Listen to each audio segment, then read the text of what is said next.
주간 동안 추위와 또 분주한 일로 어떻게 사셨습니까? 서로 인사 나누십시다. 샬롬. 한 주간 동안 어떻게 사셨습니까? 샬롬.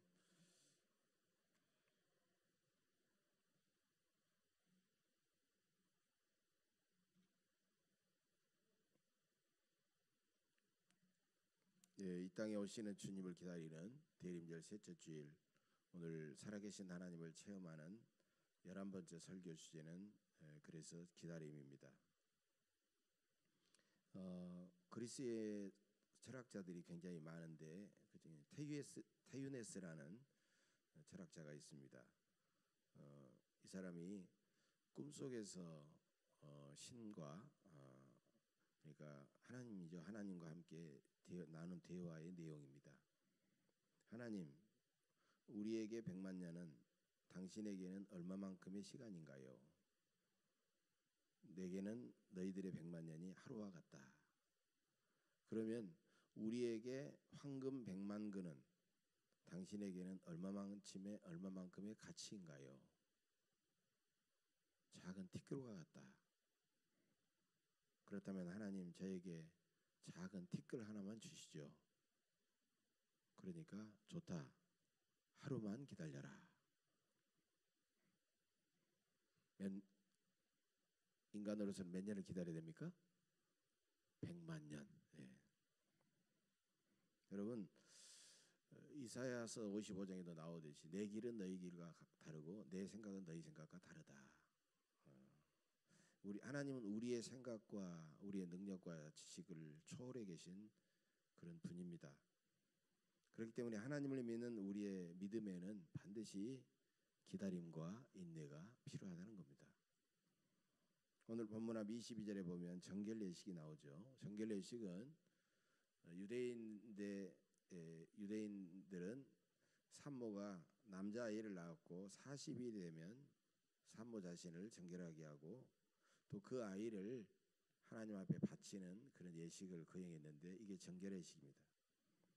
예수님도 태어난 지 40일이 되자 어머니 마리아가 그 남편 요셉과 함께 예루살렘 성전으로 올라가서 정결례식을 하려고 그렇게 성전에 들어가게 되었습니다. 그때 성전 안에 있었던 시몬과 안나, 이 두 사람이 아기 예수님을 만나게 됩니다.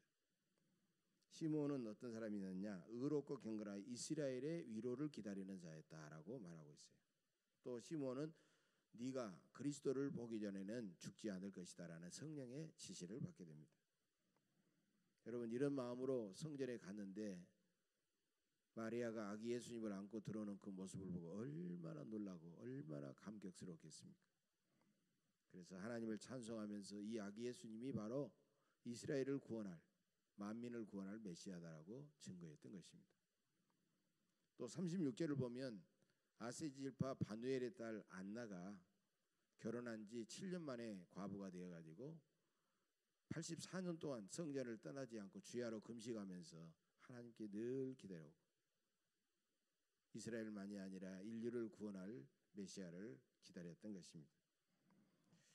여러분, 이 시간 여러분도 저 시므온과 안나처럼 예수님을 메시아로 만나고 나의 메시아로 영접하는 그런 감격과 은혜를 체험하시기를 간절히 바랍니다. 그럼 어떻게 하면 그런 감격과 은혜를 체험할 수 있었을까요? 먼저 시몬과 안나는 성전에서 아기 예수를 만났습니다. 시몬과 안나는 성전에서 아기 예수를 만났는데 특별히 성 안나는 무려 84년 동안 성전을 떠나지 않고 주야로 금식하면서 주님의 일을 열심히 섬겼던 것입니다. 지금도 우리는 성전에서 예수님을 만나야 됩니다.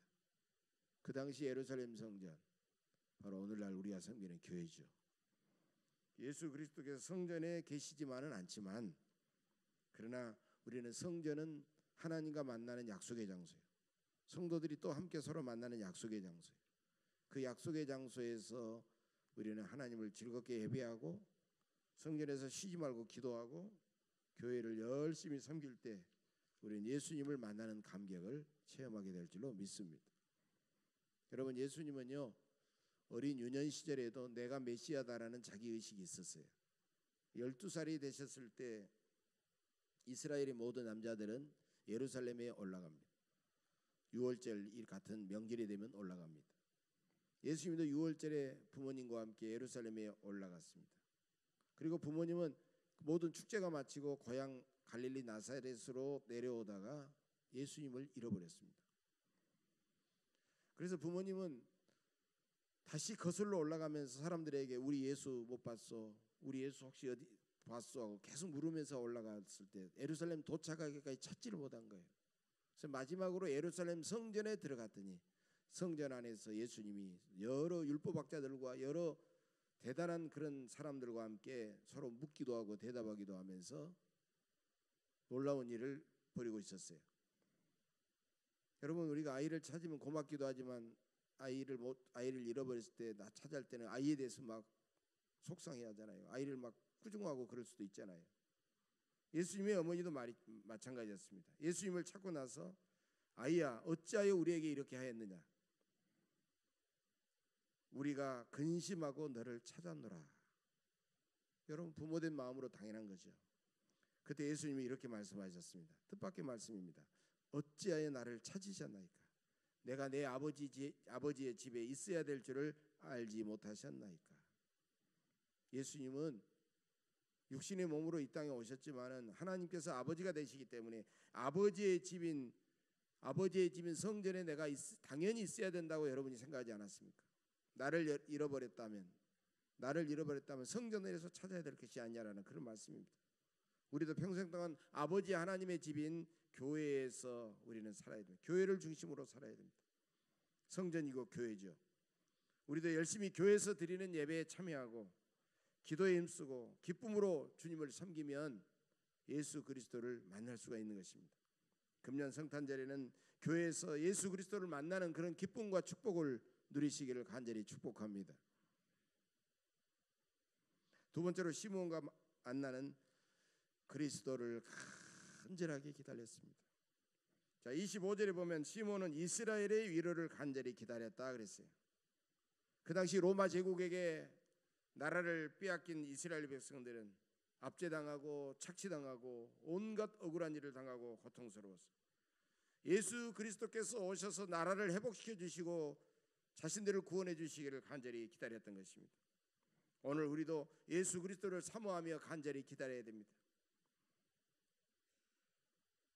순교자 손양호 목사님이 지으신 유명한 복음성가가 있죠. 주님 고대가. 여러분 60년대 70년대만 해도 굉장히 자주 불렀던 그런 복음성가죠. 낮에나 밤에나 눈물 머금고 내 주님 오시기만 고대합니다.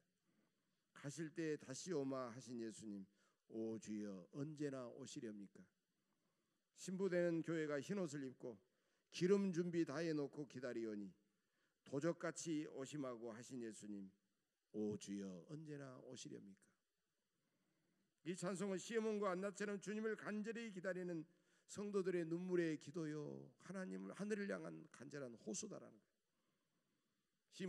시몬과 안나는 로마에게 압제당하고 약탈당하고 죽어가는 수많은 백성들을 위해 얼마나 간절하게 기도했겠습니까? 자신들을 구원해 주실 예수 그리스도를 기다리면서 얼마나 많은 눈물을 흘렸겠습니까? 오늘도 예수 그리스도는 당신을 간절히 사모하며 기도하며 기다리는 수많은 사람들을 찾아가실 줄로 믿습니다. 죄 용서함을 받고 참된 기쁨과 평안을 갈기비하는 사람들에게 찾아가셔서 그들의 죄를 용서하시고 그들을 위로해 주실 것입니다. 질병으로 고통당하면서 간절히 부르짖는 사람을 주님은 찾아가셔서 위로해 주십니다. 기득권 세력에게 짓밟히면서 경제난으로 고통받는 농어민 노동자와 자영업자들과 서민들과 수많은 장애인들을 찾아가셔서 그들을 위로하시고 그들을 만나 주실 것입니다. 나라의 평안과 민족의 평화 통일을 위해서 눈물로 기도하는 수많은 사람들을 주님은 찾아가실 줄로 믿습니다. 여러분도 시몬과 안나처럼 간절히 기도하고 주님을 기다림으로써 우리 주님을 만날 수 있게 되시기를 주의 이름으로 간절히 축원합니다. 세 번째로 시몬과 안나는 그리스도를 기다리되 막연하게 앉아서 기다리만 하지 않고 늘 사랑을 행하면서 경건하게, 의롭게 경건하게 살았던 것입니다. 그들은 그리스도를 기다리면서 하나님의 말씀에 따라 의롭게 살았고 세상의 죄악에 물들지 않고 이웃을 사랑하면서 늘 경건하게 살았던 것입니다. 마태복음 1장 19절에 보면 마리아와 약혼한 요셉을 의로운 자라고 했습니다. 또 누가복음 1장에는 세례 요한의 아버지 사가랴 제사장도 의인이라고 했습니다. 그런데 이 두 사람은 모두 천사를 만나는 그런 경험을 하게 됩니다. 또 구약에서는 노아와 다니엘과 욥을 세 명의 대표적인 의인이라고 했는데 그들도 모두 하나님을 만나게 되었습니다. 또 사도행전 10장을 보면 이방인 백부장 고넬료도 경건하여 하나님을 경외하며 백성들을 구제하고 늘 기도에 힘썼다라고 말씀하고 있어요. 그렇기 때문에 마침내 하나님의 사자를 만나고 환상 중에 베드로를 초청해서 자기와 온 가족이 예수님을 영접하고 구원받게 되었던 것입니다. 우리도 이 땅에 오시는 예수 그리스도를 우리가 만나고 싶다면 우리는 더욱 의롭고 경건하게 살아가야 됩니다. 매 순간순간마다 하나님의 말씀을 읽고 늘 쉬지 않고 기도하고 하나님을 경외하고 세상에 나가서 어려운 이웃들을 구제하면서 우리의 몸과 마음과 시간과 물질을 바쳐서 잃어버린 영혼들을 찾고 저들에게 생명의 복음을 증거해야 됩니다. 아기 예수님을 만난 시몬은 아기 예수님을 품에 안고 하나님께 눈물의 찬송을 드렸고 안나도 진심으로 하나님 앞에 감사했습니다. 또 시몬과 안나는 아기 예수님을 그리스도라고 이웃에게 힘있게 증거했습니다. 30절입니다. 시몬은 이렇게 말하죠. 내 눈이 주의 구원을 보았사오니 이는 만민 앞에 예비하신 것이라고 찬송합니다. 이 아기 예수님이야말로 내가 만나고 내가 품에 안고 있는 아기 예수님이야말로 만민을 구원하실 메시아다라는 그런 고백입니다. 또 38절에서 안나도 예루살렘의 속량을 바라는 모든 사람에 대해서 사람들에게 아기 예수에 대해서 말했다라고 성경에 기록되어 있어요. 바로 예수님은 이스라엘을 구원하시고 인류를 구원하실 진정한 메시아다라는 그런 말씀입니다. 바로 이것이 우리가 할 수 있는 가장 본질적인 전도의 사명입니다. 우리는 이 사명을 어떻게 감당할 수가 있겠습니까? 우리는 막연하게 앉아서 메시아를 기다릴 것이 아니라 우리가 나가서 적극적으로 우리 주변에 살아가는 나와 관계를 맺고 살아가든지 나와 관계가 없는 사람이든지 약하고 병들고 가난하고 소외된 어려운 이웃들을 찾아가서 그들의 차가운 손을 잡아주고 그들을 위로하고 그들을 사랑할 때 우리는 뜻밖의 주님을 만나게 될 줄로 믿습니다. 이런 감동적인 실화가 있습니다. 미국의 버지니아주 그린빌이라는 곳에 늘 하나님을 신실하게 섬기는 젊은 부부가 있었습니다. 그들은 결혼하고 7년 동안 아이를 갖지 못했습니다. 서로 두 손을 맞잡고 우리에게 예쁜 아기를 달라고 그들은 열심히 기도를 했습니다. 그러던 어느 날 그 두 부부의 기도를 들으신 하나님께서 그들에게 아이를 주셨습니다. 아이가 잉태되었습니다.